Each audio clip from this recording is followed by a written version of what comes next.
Today, I'm going to do the September edition of the 2021 MLB Power Rankings. So that's what I'm going to do in today's video. But before I get into this video, 92% of you that watch these videos are not subscribed. So go ahead and get your life together and hit that subscribe button, turn notifications, and leave a like on this video. Subscribe, turn notifications, and leave a like. And let's go ahead and get into this video. So for these power rankings, we're going to do a little different than we've done before. We're only going to do the top 10 teams in Major League Baseball with 3 honorable mentions. So that's what I'm going to do in today's video. Make sure you like the video, subscribe to the channel, and turn notifications. And let's go ahead and get into this video with the top 10. And we're going to start off with our honorable mentions.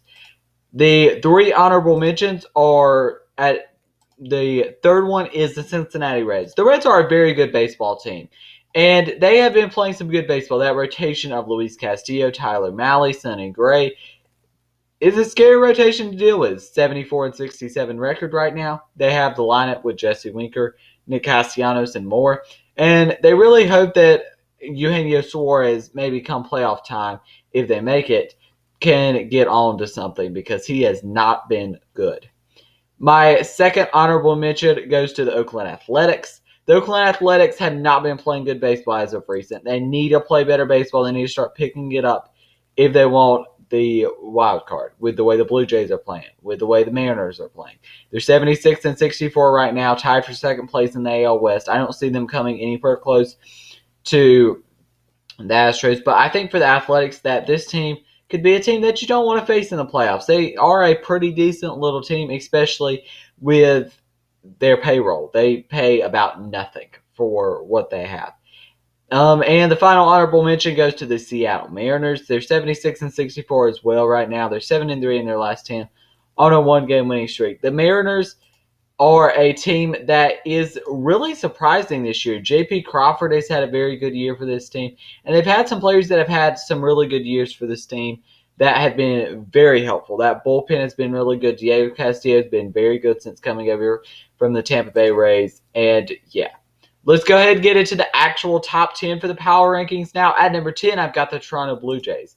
The Blue Jays are a team that I would just love to see in the playoffs. It's simple. I would love to see this Blue Jays team in the playoffs. They're such an exciting team, and they've got the great lineup too. This is a team really that I would not want to face in the playoffs. There's a lot of teams that I may say that you don't want to face, but this Blue Jays team is a team that in the wild card game you don't want to face. This team has good starters. They have Robbie Ray, who is having a great season and is going to get paid a ton this offseason. Jose Barrios and Hyun-Jin Ryu, all of that starting rotation. Jordan Romano has been really good this year for this team, not to mention the lineup, like I've been saying. Vladimir Guerrero, Bo Bichette, Teoscar Hernandez, George Springer, Lourdes Gurriel, Kevin Biggio. Do you want me to keep on going? This team has a great lineup, along with some very good starting pitching. It's the matter of what the bullpen does, and that's going to determine how far they possibly go. And they're only 1.5 games back of the wild card right now, playing some very good baseball, winning 7 straight. They're 76-62 right now, and 9-1 in their last 10 on a 7-game winning streak. At number 9, we have the Atlanta Braves. The Braves, my favorite team, have not been playing some good baseball. We've got to beat these teams like the Rockies, like the Nationals. We've got to beat teams like that. That's really the hard losses is when we lose to teams like that. But they're 73-65 right now. And, I mean, the Phillies are right on their butt in the NL East. It's pretty simple. They're right on their butt in the NL East. But the Braves, the lineup is pretty scary. The starting pitching, Morton has been sensational this year. And he got a 2-year or a 1-year guaranteed $20 million extension for next year. So Morton was a really solid pickup this offseason.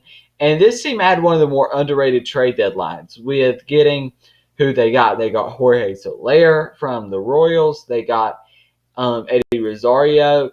And this team has been very solid without Acuna. I mean, they've not been playing great, but without Acuna, like, what do you really expect? At number 8, the New York Yankees. The Yankees have been playing some bad baseball for recent. We talked about in yesterday's video at the time of filming this video about how Joey Gallo has been such a big mistake and not enough people are talking about it. Gleyber Torrez is one of the most overrated shortstops in baseball. I think a lot of people just think Torrez is hitting and not how much fielding matters at the shortstop position, because it matters a lot. They're 78 and 61 right now. They're in second place in the wild card, and if they keep on losing to a team like the Blue Jays, they're going to be out of the wild card. This team went on the 13-game winning streak, and that was impressive. I'll have to give them it. They were playing some good competition as well. They've lost 5 straight. They're 2-8 in their last 10. And this team has gotta play better. They've got to play better. Joey Gallo, I don't know what needs to happen with him, but he's got to be better than he has been. And same thing with Gleyber Torres. And next up at number 7, Boston, the Red Sox. A Red Sox-Yankees wild card would be fun. It would be really fun. Whether it is in Boston or New York. But the Red Sox just look like a better team ready for the playoffs. Schwarber has been a great pickup since the deadline. He has been a very good pickup so far. The lineup's great with Devers, Bogarts, Martinez. They have a very good lineup. And the rotation, I'm assuming in a wild card they're going to put Chris Sale out there. I'm a little on that, questionable on that. But I think that Chris Sale could do something very good also for this team. But the Red Sox are a very dangerous team, and they're not winning the division. It's like if they win the division, I would be shocked. At number 6, the Chicago White Sox. The White Sox, I just don't think are for real. Craig Kimbrell's not been a good pickup since coming over. They're 80 and 60 right now, 20 games above 500, 5 and 5 in the last 10 on a 2-game losing streak. I just don't think that they're ready for the competition that's going to be coming come playoff time. With them playing in a weak AL Central this year, which has been for the last 5 years. But the White Sox need to play better baseball. It's simple. They just keep on playing average baseball.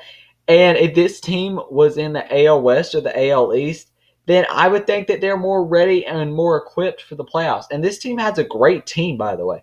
It's not any I'm not trashing on the White Sox team because they have a phenomenal team. Craig Kimbrell needs to step it up before the playoffs because he's the guy that is a vital part to what they do come October. Because I think, like Rodon, let's say he pitches, you could get 6 or 7 out of him and then put Kimbrell and Hendricks as dominant as they can be for the 8th and 9th inning. And Hendricks hasn't been as good either.